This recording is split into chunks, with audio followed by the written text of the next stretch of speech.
Across the command deck of the Hegemony flagship walked the unstoppable Variable. 7 warships held their firing locks. He carried no weapons, nothing but a paper folder, and a white disposable cup. High Exarch Malachar stared.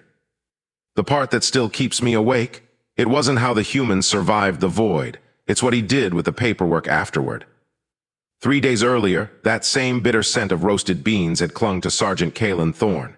He stood in the amberlit reception terminal of the Astrum Citadel. From her high tower, Arch-Matriarch Vespera monitored his telemetry. Deep violet pulsed her crystalline skin. The dominance corridors below were engineered to force submission markers from every visiting diplomat. Thorne simply sipped his tepid welcome broth. Below her, the Terran's biological readout remained perfectly flat. Twice, Vespera tapped her sternum, signaling official protocol. Across her main console scrubbed the clinical data. No spiked heart rate, no erratic breathing. Despite the crushing acoustic frequencies of the hallway, his vascular pressure did not fluctuate. Ignorance, she concluded. A severe sensory deficiency. His primitive biology lacked the capacity to process the architectural threat. He wandered the halls like a lost pet. 70 hours later came the catastrophic error. Into Spire Conduit, Gamma diverted Thorne. That sector housed non-essential maintenance access. It also maintained an atmospheric pressure specifically calibrated for Thaloran physiology. With growing irritation, Vespera watched the security feeds. Against the metal grating dragged his worn paper folder. Near a primary coolant valve, he stopped. He smoothed a dog-eared corner of a document. Then the bulkhead shattered. Through the lower conduit ripped a structural failure. 3 Thaloran technicians occupied that grid. That very morning, Kale had just earned his 3rd-tier crystalline resonance. The pressure differential hit him first. To the sudden vacuum, his rigid cellular structure could not adapt. He fragmented instantly into ash. 2 others collapsed beside him. Vespera gripped her command terminal. Into the dark, violently evacuated the atmosphere. Through the Citadel screamed warning sirens. Expecting a ruptured corpse, Vespera frantically accessed his medical telemetry. Instead, the clinical data stream defied reason. Deliberately spiked Thorne's core temperature. As the air thinned, his physical system actively repaired microvascular damage. Around a rigid pipe anchored his right arm. He did not scream. He did not freeze. A biological override, the diplomat simply engaged. He possessed no biological stop signal. 4 minutes later arrived the rescue drones. Near the twisted metal sat the man cross-legged. Her crystalline skin turning pale white, Vespera listened through the drone's external audio feed. From his shoulder, Thorne wiped frost. Inspecting a damp page, he flipped open his paper folder.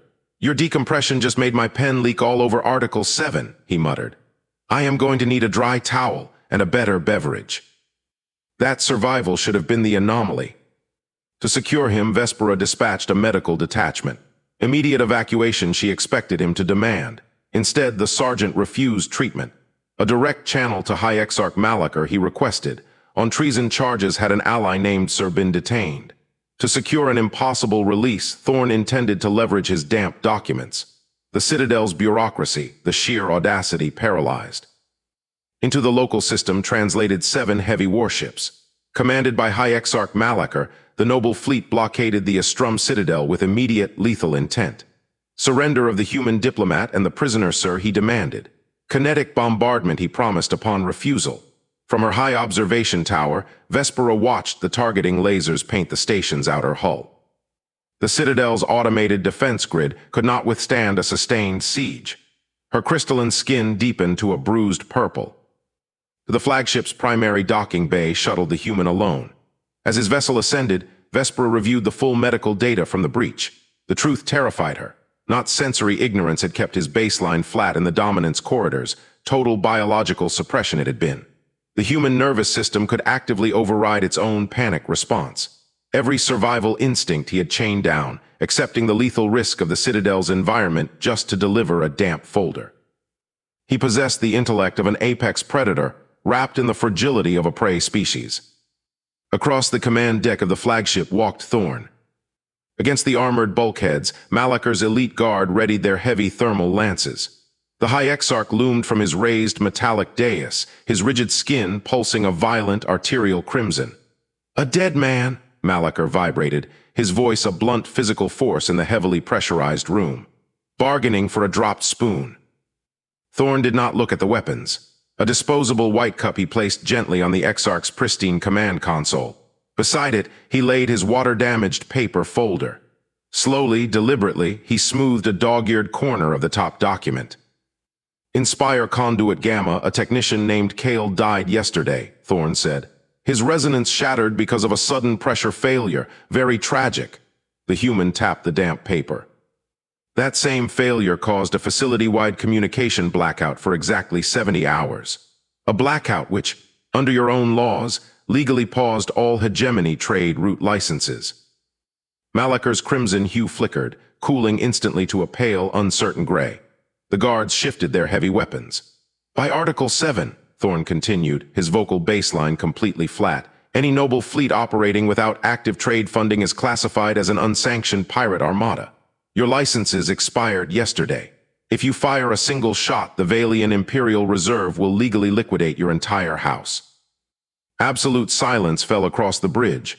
Not a kinetic warship had defeated the Exarch, but the ruthless exploitation of a catastrophic delay. To save a low-value ally, the human had weaponized a fatal structural failure, betting his own microvascular integrity against the hegemony's massive bureaucracy. The warships retreated. Within the hour, the prisoner Sir was transferred safely to Terran custody. Inside Vespera's observation gallery sat Thorn.